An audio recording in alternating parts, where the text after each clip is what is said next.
कहानी की शुरुआत में एक स्कूल में 3 लड़कों की एंट्री होती है, जहाँ पर वो एक लड़के को कहते हैं और मोटे क्या हाल है, ऐसा कहकर वो उसे चिढ़ाने लगते हैं और उसकी बुक को गिरा देते हैं। दरअसल इस मोटे लड़के का नाम दोस्तों जिमी है। उन 3 लड़कों में से एक लड़का जिसका नाम माइल्स है, वो जिमी को घूरता है, लेकिन जिमी उसे जवाब में कुछ नहीं कहता और वापस अपने घर चुपचाप चला जाता है। जिमी रोज रोज उसकी बुली से परेशान था, लेकिन वो कुछ कर नहीं सकता था, क्योंकि इसमें ना तो उसके टीचर और ना ही उसके दोस्त उसकी मदद कर सकते थे। जिमी अपने माता पिता को भी कुछ नहीं बता सकता था, क्योंकि वो अपने घर का इकलौता था और अपने माता पिता का दुलारा था। जिमी के पिता की अक्सर नाइट शिफ्ट होती है और उसकी माँ भी नौकरी करती है। जिमी अगली सुबह अपने 2 दोस्त बॉबी और टोनी के साथ स्कूल जा रहा होता है, जहाँ पर बॉबी माइल्स को अपनी तरफ आता हुआ देखकर वहाँ से भाग जाता है। माइल्स जिमी से 8,000 रुपए मांगता है और कहता है कि तुमने ये पैसे मेरे दोस्त से उधार लिए थे। जिमी चौंक जाता है और कहता है कि मैंने तो कोई भी पैसे नहीं लिए। दरअसल माइल्स ये सब जानबूझकर जिमी को परेशान करने के लिए कर रहा था। तभी वहाँ पर स्कूल का एक और अमीर लड़का जिमी को परेशान देखता है और माइल्स को घूरता है, जिस पर माइल्स वहाँ से चला जाता है और जिमी से पैसे लौटाने की धमकी देता है।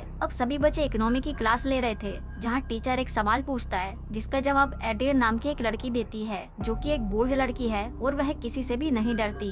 अब क्लास खत्म होने ही वाली थी कि तभी माइल्स बॉबी को पिंच कर देता है, जिससे वो जोर से चिल्लाकर रोता हुआ क्लास से बाहर चला जाता है। बॉबी गे है, इसलिए उसे बिल्कुल भी पसंद नहीं कि कोई भी लड़का उसकी बॉडी को टच करे। बॉबी को रोता हुआ देखकर जिमी उसे कहता है कि हमें इन चीजों पर ज्यादा ध्यान नहीं देना चाहिए, हमें सिर्फ अपनी खुशी के बारे में सोचना चाहिए। और क्या तुम्हें पता है, मुझे खाना खाना बहुत पसंद है, इसी बात पर तुम मेरे साथ कैंटीन चलो, मैं तुम्हें खाना खिलाऊंगा और वो खाना मेरी तरफ से होगा। अब तीनों दोस्त कैंटीन में खाना खा रहे थे कि तभी बॉबी जिमी को चिढ़ाते हुए कहता है कि मुझे लगता है कि एडियन तुम्हें पसंद करती है, वह तुम्हें दिलचस्पी लेती है और तुम्हारे साथ डेट पर भी जाना चाहती है। इस पर जिमी अपने मोटापे की बात कर बात को टालने की कोशिश करता है, लेकिन इतने में यहाँ पर माइल्स फिर से आकर जिमी से 8,000 रुपए मांगने लगता है और उसे खाने भी नहीं देता। तभी कैंटीन में बैठे एक लड़के ने माइल्स को वहाँ से चुपचाप जाने की धमकी दी, लेकिन माइल्स उस पर चिल्लाने लगता है कि तुम अपने काम से काम रखो। लेकिन वह लड़का चुप नहीं होता, बल्कि वो अपने एक विशाल शरीर वाले कजिन को दिखाकर कहता है कि अगर तुम यहाँ से नहीं गए तो तुम्हारा क्या होगा तुम सोच भी नहीं सकते।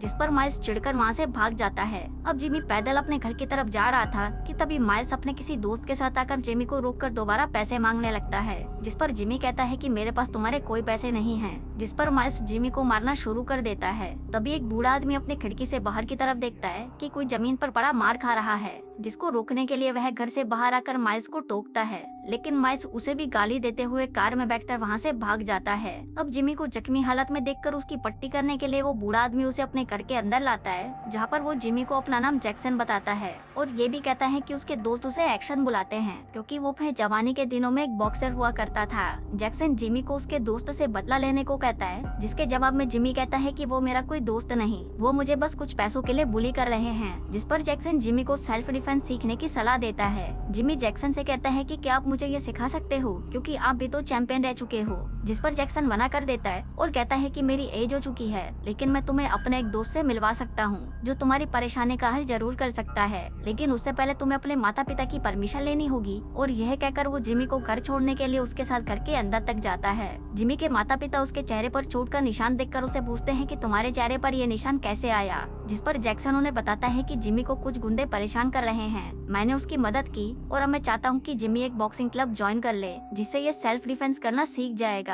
अब जिमी के पिता जैक्सन को थैंक यू कहकर वहाँ से जाने के लिए कहते हैं, जिसके बाद अगले सीन में हम देखते हैं कि जिमी अपने माता पिता के साथ जैक्सन के घर पर आता है, जहाँ पर जैक्सन उन्हें लेकर अपने दोस्त के एक जिम में जाता है। उसके दोस्त का नाम मैनी है और वो जैक्सन का बहुत ही पुराना दोस्त है। जैक्सन मैनी को जिमी से मिलवाता है और उसे सेल्फ डिफेंस सिखाने को कहता है। मैनी अपने दोस्त के खातिर मान जाता है और जिमी को अगले दिन से ज्वाइन करने को कहता है। अगले दिन जैक्सन जिमी को अपने साथ जिम में लेकर आता है और जिमी से कहता है कि याद रखो, तुम बॉक्सिंग सिर्फ अपने सेल्फ डिफेंस के लिए सीख रहे हो, न कि कोई छोटी मोटी लड़ाई में पड़ने के लिए। अब मैंने जिमी को फर्स्ट क्लास में उसके मोटापे के फायदे और नुकसान बताता है। कहता है कि मैं जानता हूँ कि तुम्हारा वजन बहुत ज्यादा है, जो तुम्हें दिक्कत में डाल सकता है। वहीं वो इसके एडवांटेज बताते हुए कहता है कि तुम्हारा शरीर बड़ा है और अगर तुम इसका सही से यूज करोगे तो तुम इसका फायदा उठा सकते हो। ये दिखाने के लिए मैनी जिमी को उसे धक्का मारने को कहता है, जिस पर जिमी अपनी पूरी ताकत से मैनी को पीछे से धक्का मारता है। इस पर मैनी कहता है कि मैं इसी ताकत की बात कर रहा था। क्लास खत्म होने के बाद जैक्सन जिमी को घर छोड़ने आता है, जहाँ पर जैक्सन जिमी की परेशानी की वजह पूछता है। जिमी बताता है कि माइल्स उससे 8,000 रुपए मांग रहा है, जो उसने उससे कभी लिए ही नहीं। जैक्सन उसे एक आइडिया देता है और कहता है कि तुम उससे कुछ समय की मोहलत मांग लो, जिसके बदले तुम उसे 8,000 नहीं बल्कि 16,000 देने को कहना और साथ ही उसे दोबारा बुली न करने का वादा भी कर लेना। जिमी जैक्सन से पूछता है कि आखिर मुझे ये सीखने में कितना समय चाहिए होगा, जिस पर जैक्सन कहता है कि कम से कम 1 महीना, जिस दौरान तुम बॉक्सिंग में अच्छे हो जाओगे। हम देखते हैं कि अगले दिन जिमी से हिला तक नहीं जाता, क्योंकि जिम वो अपनी जिंदगी में पहली बार कर रहा था। स्कूल जाते हुए उसकी चाल थोड़ी अजीब हो जाती है, जिस पर वो अपने दोस्त से झूठ बोलता है कि फर्नीचर की सेटिंग करते समय उसके बैक में क्रैम्प आ गया। तभी माइल्स फिर से जिमी से पैसे मांगता है, जिस पर जिमी उसे कहता है कि मुझे कुछ हफ्ते का समय दे दो, मैं स्कूल के बाहर एक पार्ट टाइम जॉब कर रहा हूँ और मुझे सैलरी मिलते ही मैं तुम्हें 16,000 रूपए दे दूंगा, लेकिन उसके बाद तुम मुझे परेशान नहीं करोगे। अब 16,000 का नाम सुनते ही माइल्स मान जाता है और जिमी को छोड़कर वहाँ से चला जाता है। हम देखते हैं कि जिमी को बॉक्सिंग सीखते हुए अब 1 हफ्ता बीत जाता है, लेकिन मैनी जिमी का मनोबल गिरता हुआ देखता है, क्योंकि जिमी अपनी ताकत का इस्तेमाल सही से नहीं कर रहा था। मैनी जैक्सन से कहता है कि जिमी अपना और मेरा दोनों का ही टाइम बर्बाद कर रहा है। जैक्सन जिमी को घर छोड़ने जाता है तो जिमी से उसके उदास रहने की वजह पूछता है, जिस पर जिमी कहता है कि मेरे मोटापे को देखो, क्या तुम्हें लगता है कि मैं ये सब कर पाऊंगा? मैं थक गया हूँ इन सब से और मुझे नहीं लगता कि मैं ये सब कर सकता हूँ। जिस पर जैक्सन कहता है कि शायद तुम ये नहीं कर पाओगे, लेकिन शायद तुम ये कर भी सकते हो। चलो अब जाकर आराम करो, कल एक नई सुबह के साथ मिलते हैं। वहीं जिमी के पिता डिनर करके अपनी नाइट शिफ्ट की नौकरी के लिए निकल ही रहे थे कि तभी जिमी उनके पास आकर उन्हें अपनी परेशानी बताता है, जिस पर जिमी के पिता उसे समझाते हुए कहते हैं कि अगर किसी ने मुझे तुम्हारी तरह तुम्हारी एज में सेल्फ डिफेंस करना सिखाया होता तो शायद आज तुम्हें मैंने बचपन में ही ये सब सिखा दिया होता, लेकिन अगर तुम नहीं चाहते कि तुम्हारे बच्चे भी तुम्हारी तरह बुली हो और तुम उन्हें सेल्फ डिफेंस सिखा सको तो तुम्हें कड़ी मेहनत करनी ही होगी। जो सब कहकर वो अपने काम के लिए निकल जाते हैं। अब जिमी ये बातें सुनकर बड़ा इमोशनल हो जाता है, जिसके बाद जब अगली सुबह जैक्सन जिमी को जिम लेने के लिए उसके घर पर आता है तो जिमी की माँ उसे बताती है कि जिमी स्कूल से आते ही अपनी साइकिल लेकर जिम के लिए निकल गया। अभी सुनकर जैक्सन बड़ा खुश होता है और उसके पीछे जिम चला जाता है और जिमी की एनर्जी लेवल देखकर मैनी और जैक्सन दोनों ही बहुत खुश होते हैं। अब जिमी रोज जिम में खूब मेहनत करता है और पूरी लगन के साथ बॉक्सिंग सीखता है। एक दिन स्कूल में माइल्स फिर से जिमी को उसके पैसों की याद दिलाता है। तभी जिमी का दोस्त उससे पूरा माजरा पूछता है, जिस पर जिमी उन्हें बताता है कि मैं कोई जॉब नहीं कर रहा बल्कि बॉक्सिंग सीख रहा हूँ, जिसमें वो बूढ़ा आदमी मेरी मदद कर रहा है जिसने उस दिन मेरी जान बचाई थी। इतने में एडियन जिमी के पास आकर बैठ जाती है और शाम की पार्टी के लिए उसे इनवाइट करती है, जिसके लिए जिमी भी उसे हाँ कर देता है। रात में जिमी पूरा सा दज कर अपनी माँ से पूछता है कि माँ मैं कैसा लग रहा हूँ। उसकी माँ तैयार होने की वजह पूछती है। तभी जिमी बताता है कि मैं अपनी क्लासमेट एडियन के साथ पार्टी में जा रहा हूँ, जिसके बाद उसकी माँ उसे साथ में छोड़ने जाती है। अब जिमी अपनी जिंदगी में पहली बार ऐसी पार्टी में आया था जहाँ पर जिमी और एडियन एक दूसरे के साथ खूब सारी बातें करते हैं और अपना प्यार का इजहार करते हुए एक दूसरे को किस करते हैं। अगले दिन जिमी एडियन को अपने साथ जिम लेकर आता है, जहाँ पर एडियन को पता चलता है कि जिमी बॉक्सिंग सीख रहा है। फिर वो जैक्सन और मैनी को एडियन से मिलवाता है, जहाँ पर मैनी उससे पूछता है कि क्या तुम भी बॉक्सिंग में इंटरेस्टेड हो। एडियन कहती है कि क्या लड़कियां भी इस तरह की बॉक्सिंग सीख सकती है। मैनी कहता है कि रुको मैं तुम्हें अभी दिखाता हूँ। तभी हमें एक बॉक्सर लड़की और उसकी फाइट दिखाई जाती है, जहाँ पर उस लड़की ने 2 मिनट में अपने अपोनेंट लड़के को नॉकआउट कर दिया था। अगले दिन संडे होता है, लेकिन फिर भी जिमी जिम जाता है, जहाँ पर मैनी उसे देखकर खुश हो जाता है और उसे कुछ मार्शल आर्ट के मूव सिखाता है।